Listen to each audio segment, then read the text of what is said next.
This is Hot Topic here on Morning Kick Around for Wednesday, March 12th. I'm Robert. He's Jason.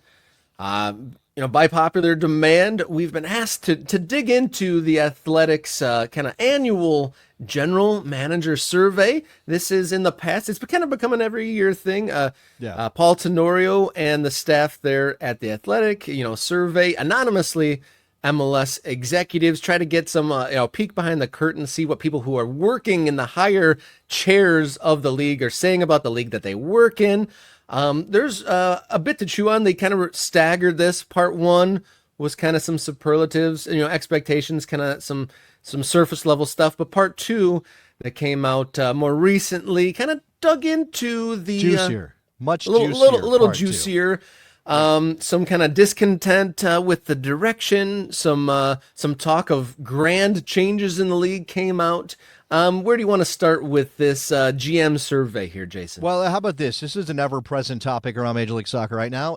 Are we getting too much Messi? Are we being force-fed Lionel Messi since he arrived in Miami? And whether or not this is bad or good for Major League Soccer? So just from our show perspective, I know it seems like at least the very participating section of our audience seems to be over the Messi talk.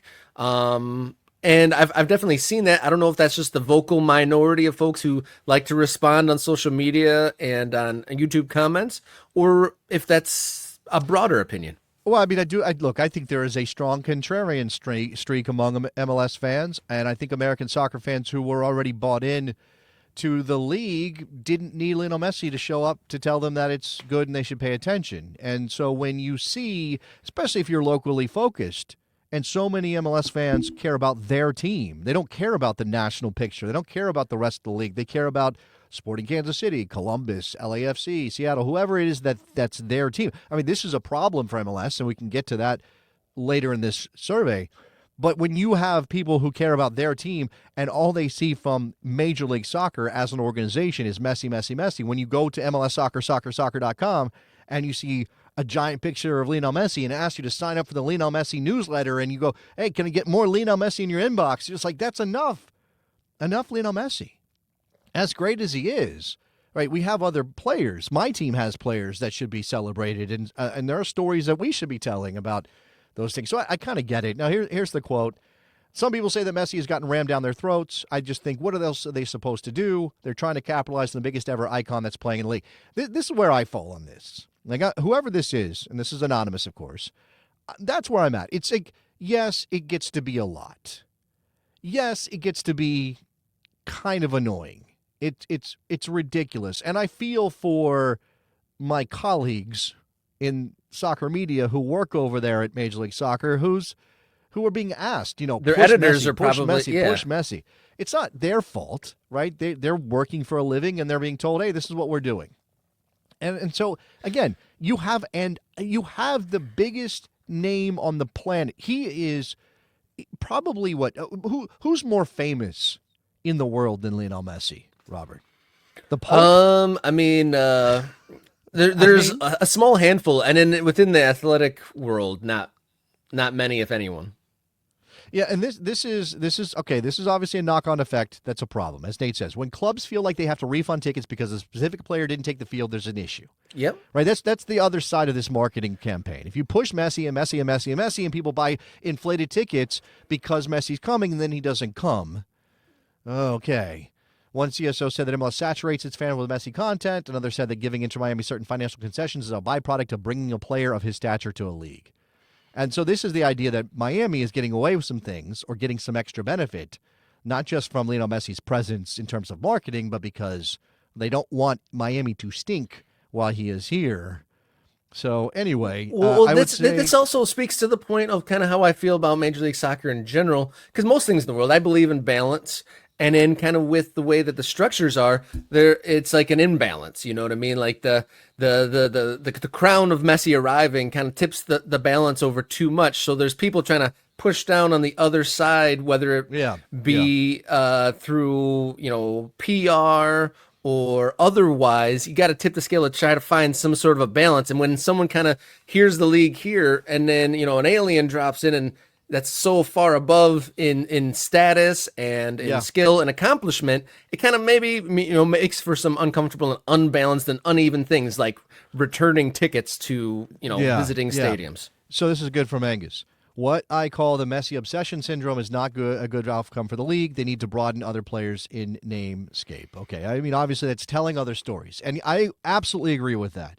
But you are swimming upstream when you do that, Angus. And as somebody who works in radio and tries to talk MLS and tries to, not only is it anything beyond Messi is a tough sell. Anything that's not Messi because of the Premier League's influence in American soccer is a tough sell. So you're kind of double hit by these problems of, first of all, it's not the most, and we're going to get to that too, not the best league in the world. And then you say, okay, well, what is the thing that we can sell? Well, it's got to be Lionel Messi because he's the greatest player we've ever seen. All right, let's move on because we could spend a whole show on that. In terms of what Messi's impact has been, there's frustration that MLS is not moving forward swiftly enough. What has considerably changed with Messi here? MLS is afraid of changes. I think the awareness about our league has grown a lot. People would probably have started to joke, if they haven't already, and called it Messi League Soccer. Yes, that's out there. People have done that. Oh boy. So you have to be careful it doesn't become a negative. But obviously, this is partly saying, okay, if you are pushing Lionel Messi this much, and you're saying you've gotten a lot more recognition, and Messi's bringing attention, how are you leveraging that? And that is part of the issue. Well, this, like I was talking about balance a second ago, it's also like the fractured nature of the people that are being reached out to and the people who follow along. So folks that are, MLS soccer fans and just soccer nerds in this country, they're well aware of what's going on in the league and well aware of Messi, but a lot of the coverage is trying to reach out to new ones to add to that pot.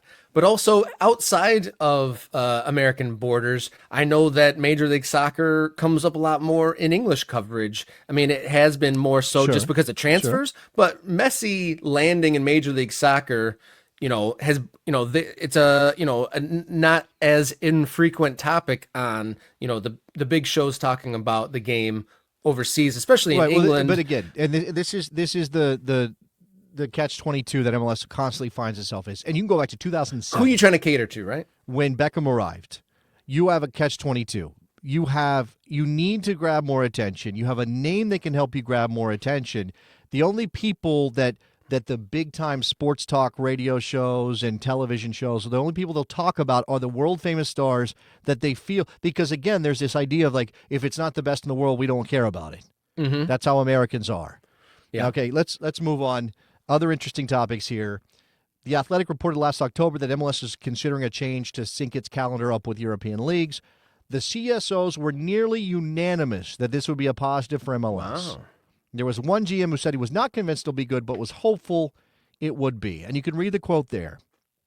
And what I would point out, okay, is that this is not really about weather. These CSOs care about the construction of their teams, and the construction of their teams would be aided by matching the European calendar, because as this quote says, when you are trying to build a team, when you're trying to transfer players in, and I think there's a further quote where it says something like, it's impossible to convince someone to sell you a player when they're in a fight for Europe. Like, how do you get teams in Europe to sell you their players in the middle of their season in January when MLS is getting ready to start, when those teams are like, well, we might make the Conference League. We can't sell you our player.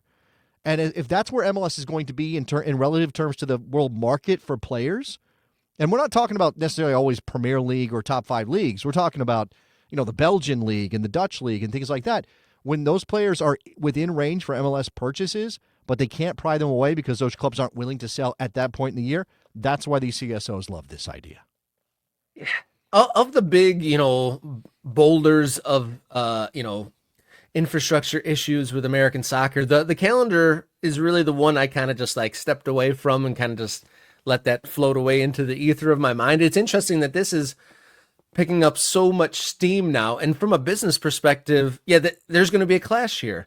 Do the business and the structure of the roster building take priority, or does the reality on the ground matter? We saw the CCC games a week or two ago, people with frozen mustaches and beards and stuff like that, not super practical or even safe in some locations. Yeah. But at the same time, to align with the calendar, you would be able to, be on the same level of, inbound and outbound transfers, and it would kind of make Yeah. more sense and align with so many things. Here are a couple more quotes on this.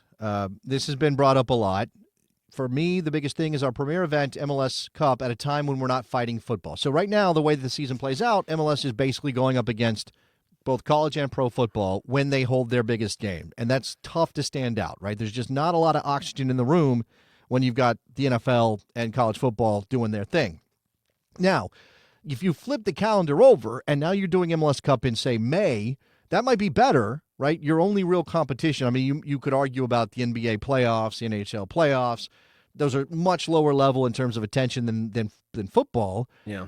So you'd have something to compete with, but not the same level. But the issue, of course, is that most of your season then is competing with football, or the first half of your season is competing with football. And is it better for MLS the way it is now, going through a summer where really you're only competing with baseball for attention? But again, I don't even know if that's the right way to look at it because of where soccer is. Soccer is sort of this off to the side sporting interest for a lot of people. It doesn't even really fit into the general portfolio of sports in America in terms of who is attracted to it. There are some general sports fans who like soccer and football and basketball and whatever. Yeah. But I think soccer fans have segregated themselves largely. We're like a different breed, and it's so interesting. There is mention here of the weather, right? Challenges playing in the winter months, cold weather environments. Seems like the league has plans and ways to mitigate that. That may be some inside information that he kind of whoever this is passing along. If you ask our commercial department, there's less enthusiasm. That's the business part of it. This here, as we move on, is about whether or not USL First Division, which is in planning stages, will be a competitor to Major League Soccer. Basically, everybody laughed it off. My stance on USL is I don't think they're ever going to be a threat. I hope they have the best league possible. It's great they are being ambitious. If MLS wants to be ambitious, why wouldn't USL? Every country with great domestic soccer leagues has strong second and third divisions. We need to create more avenues. This is like, again, rising tide lifts all boats, which I appreciate. Like, we should be doing that. As I said, part of the issue that we have here in this country is that these are all independent businesses operating either against each other or not aligned. And certainly there's no pyramid together and all that stuff. And you can tell just how much of an appetite there is for this stuff based on the videos that we've done on these topics. The USL First Division, the idea of Pro Rel, all those things, because people are watching those videos and our comments are going out of control on those videos. I just don't know if we see the path necessarily to getting there. But if MLS is confident in what they're doing, it shouldn't matter to them where the USL is. It'll kind of be like the Premier League and the Championship, where the money in the Premier League just got to a point where you still have Englishmen penetrating into the Premier League squads, and especially in the bottom half, but a lot of players are making their names down in the Championship and then going abroad. I think that's basically what's going to happen with USL. That's interesting. Now, MLS would have to open up its international slots to do that. I want to know what the English viewers think about that commentary. Do they think that that's true? I mean, there's Englishmen in the top half of the league to a degree. This one is on the issue of MLS ratings and television and watching it. The reason why people don't watch MLS now is as simple as you can watch anything all over the world. You can watch American football, soccer, the amount of hours to dedicate to a weekend of watching something. You can choose one of hundreds of things to watch. If you want to watch basketball, no offense to MLS, but are you going to turn on the Serbian league? You're not.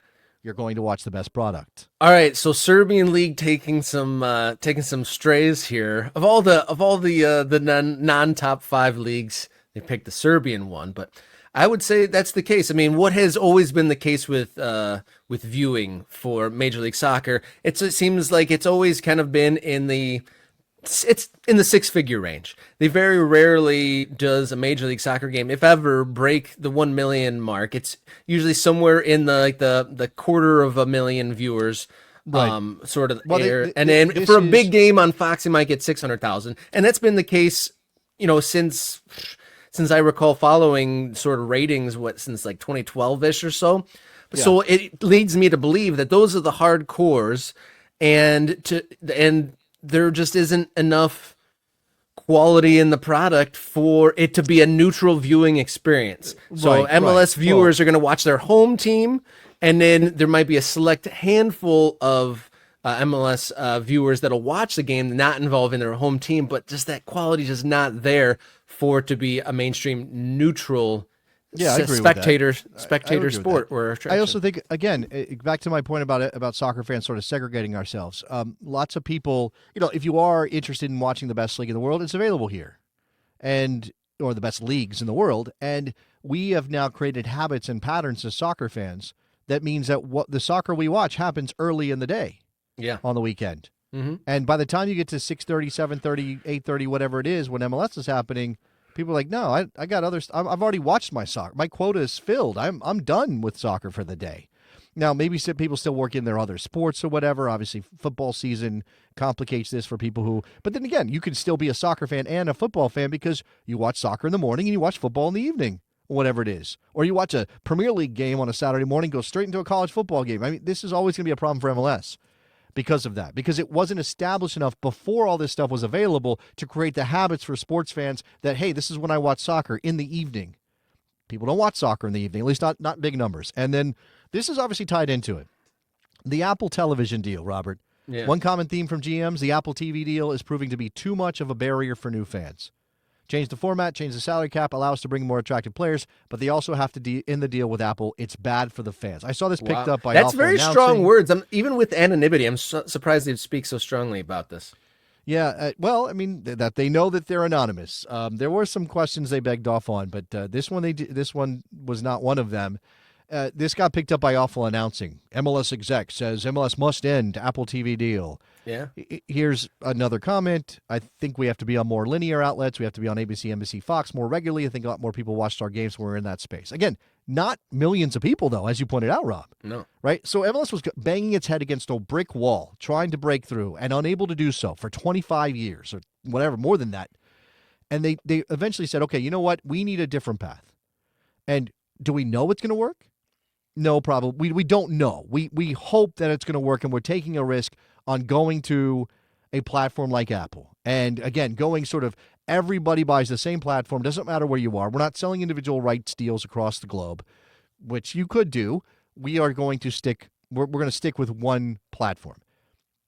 The paywall. It's a balance between being on a platform as forward-thinking as Apple, and we can definitely argue about the investment Apple's put into the product, versus the paywall, and whether you are preventing yourself from growing by putting your own walled garden up.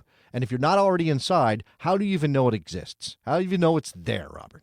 I think this seems to be a theme of the day, but balance, I think it might be the key here. While I do think that it is notable and kind of a forward-thinking thing that, like you said, move on from just banging your head against the wall with the same thing that you've been doing for the last 10, 15 years regarding TV, trying to improve. Apple TV, while it makes it kind of like squared away, I think it's pretty cool that one platform is willing to put so much into domestic soccer and thinking that there is a future to it. But I think there is a balance. There is merit to being on just the regular channel. It's like how many bars across America regularly have within their package Apple TV to put on at the bar, right? And how long are people flipping to it? But because those shared experiences. So you walk into a bar, it's on Fox, Major League Soccer game is on there. You don't know anything about it, but there's a group experience of people watching it. That's more likely to help Rob, than it not being there at all. But all this is predicated on the idea that Americans are going to form new sports habits. And again, we have fractured our interests so much, right? Yeah. Our interests were already fractured, but now we're able to serve those interests. Right? People who might have watched sports 25 years ago are now listening to true crime podcasts instead. Or that's a over the top example, but you get my point. Like there's the collective experience is not the same as it was. So if that's the case, and there's so much content, so many things people can engage with, so many streaming platforms, so many sports, is it even possible to be a big-time sports league, to grow into that space in 2025 without being separated by like a time zone thing like the Premier League or European football? Right? If you don't have that going for you, which means you're not nobody else is watching sports at 7:30 in the morning except Premier League fans on a Saturday, right? Yeah. They unless did you really have well that, to bake in a new tradition and a new habit. You're right there. Right. Well, yeah, and again, it's okay. It's the best league in the world, so it has that going for it as well, or at least it can present itself as that. Major League Soccer doesn't have that. It's swimming upstream on creating new habits for sports viewers in America, right? And again, that leads into a question as people are talking about in the chat. Thank you guys for your comments. They're very, very good. But, you need a new promotional scheme, a new advertising scheme. You are dumping money down a hole and hoping someday it fills up enough for you to get that money back out. You don't know at this point. And I don't have the numbers and the metrics and the marketing, but I think that's part of it. Interesting survey. Very interesting survey. And I don't know if we have time for it, but the GM's talking about the direction of the league. I know that we wanted to move on, but I think that is important, that there is some disenchantment with the direction. I know that the mission and the statement or a direction from ownership, doesn't seem to be a clear one. They don't have a confidence that let's call it less ambitious owners are going to change. I think that it's kind of pointless, which I think is more strong language, and the fact that like maybe some of the viewpoints from fans are also echoed in the boardroom. Yeah. Look, again, I think the argument here, and it's easy because it's not our money, but the argument here for a lot of fans is you are not going to reach the level you want to get to unless you are doing big things, unless you are taking massive swings. You cannot slow play this anymore, right? You cannot chip away. This is a drop of water falling on a stone. It's going to take forever to erode that stone. You need to take a sledgehammer to this thing. And so far, there have been too many MLS owners who have been unwilling to take a sledgehammer and try to break through. Maybe bold moves are needed to take MLS where execs want and fans want to take it.